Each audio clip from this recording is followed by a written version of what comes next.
Palaruin ko lang yung kay Senator Bato. Lahat ay gustong pumasok siya. Gusto ni Senator Bato pumasok. Ayaw niyang hindi pumasok. Gusto ng minority pumasok siya. Gusto ng majority pumasok siya. Anong problema? May threat sa kanya na walang assurance ang gobyerno na mapoprotektahan yung kanyang karapatan. So katulad ngayon po, pumasyal po kayo dito sa Taguig. Kahit anong tapang nyo po bilang media, kung credible yung threat na pag pumunta kayo dito, kukunin kayo, dadaling kayo sa Hague, pupunta ba kayo dito? Kung gusto nyo man pumunta, yung editor nyo mismo magsasabi, huwag kayong pumunta kasi pwede naman kayo mag-interview sa ibang lugar. So it is not by desire of Senator Bato na huwag siyang pumasok. So that's the difference. So kung may hindi pumupunta for another reason, inuna negosyo, tinatamad. Pero pagka may rason, di ba, may sakit o kaya unofficial business, in this case, may threat eh. So, nagkaroon ng isang paglilinaw ang DOJ, no? But with all due respect, lalong lumabo. Kasi ang sinabi ng DOJ noon ay may karapatan siya tumakbo sa korte at susundin yung korte. Pero in a nutshell, pinaraphrase ko lang. Pero ang sinabi din nila, may option din ang gobyerno na pag may warrant of arrest, arestuhin na lang siya tapos ipadala na siya doon. And then nag-announce yung ICC na meron silang tinatawag na secret warrant.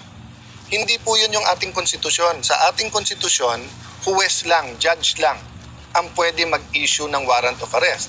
Kaya kung may warrant of arrest galing sa abroad, dadaan pa dapat sa ating judge yun. Yun ang stand namin. Walang makapag-assure kay Senator Bato eh.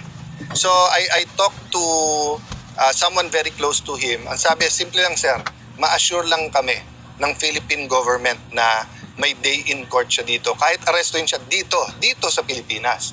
Pero yung sasabihin, pwede siyang kunin tapos ipadala na lang sa ibang bansa, ay maninindigan siya. So the threat is the arrest, Senator? Yes, I mean, that's from the start naman, di ba? Kasi nilabas nila na may warrant tapos may ganon, di ba? Oh.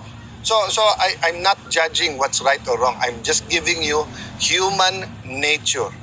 'Di ba? Human nature. Kahit ang Secret Service, pag tingin nila may threat sa presidente, sa vice president, hindi nila papupuntahin doon. 'Di ba? So hindi po voluntary ang pag-a-absent ni Senator Bato. Gustong-gusto niya po pumasok sa session. Let me clarify one more thing. Sabi nung iba hindi siya nagtatrabaho. Magkaiba po 'yun ha.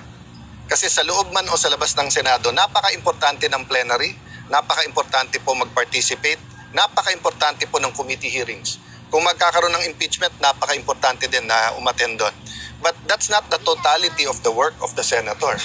The research, the consultation, going around the country, that's all part of the work. So katulad ngayon, di ba, break, di ba? But after this, tatakbo ko, group of businessmen naman, consultation naman about yung contingencies dito sa energy crisis. That's part of my work. Diba? So, kung may hearing kanina, I could have attended that or this. Kung may hearing mamaya, I can attend my consultation or that, but that doesn't mean we're not working. So, ganun din kay Senator Bato. Fully functional yung staff niya, yung mga memos sa kanya, mga filing nila, magpo-monitor tuloy-tuloy. Again, do I want him to attend? Yes. I think he also wants to attend. Namimiss na niya yung trabaho niya sa Senate mismo.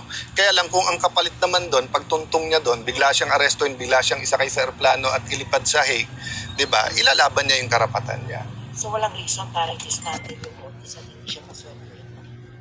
Kung gano'n, para mong sinabing i-threaten mo na rin yung 23. 'Di ba? Dapat yun ang baliktad eh. Bakit ang tinitignan natin yung may threat? Bakit hindi mapanindigan ng gobyerno, Senator Bato, nasa Pilipinas ka, may korte dito, safe ka, pumasok ka, walang kikidnap sa'yo. O, hindi siya ma-assure ng ganun eh. So again, I'm not judging, pero linawin lang natin yung sitwasyon. Kasi ang lumalabas na sitwasyon para bang siya ang ayaw pumasok at dapat siya disiplinahin. Hindi ganun ang sitwasyon. Gusto niyang pumasok, pero live yung threat sa kanya. Sir, yung partial committee report sa Senado, yung sa Blue Ribbon regarding the flood control, as of now, Sen, wala pa po itong sapat na pirma, yung comment mo. Well, two things. One, I've been around government long enough to understand na systemic yung corruption. napakasakit, napaka-tragic yung flood control scandal, but may opportunity dito. Yung opportunity dito ay ang opportunity dito is yung hindi lang one time, big time, no, but to go to the root of the problem ng corruption sa Pilipinas and really address it. Ang unang naging problema is we didn't start with the truth. 'Di ba? From the start, sinasabi natin hindi lahat yung ghost. Pinalabas lahat ghost para mas marami magalit. Ngayon ina-admit nila hindi maraming ghost. Pangalawa, from the start sinasabing may mastermind pero tinatagpi-tagpi. O ano nangyaring net effect? Everyone na magkalaban sa local, sa national, ang kanyang mastermind yung kalaban niya.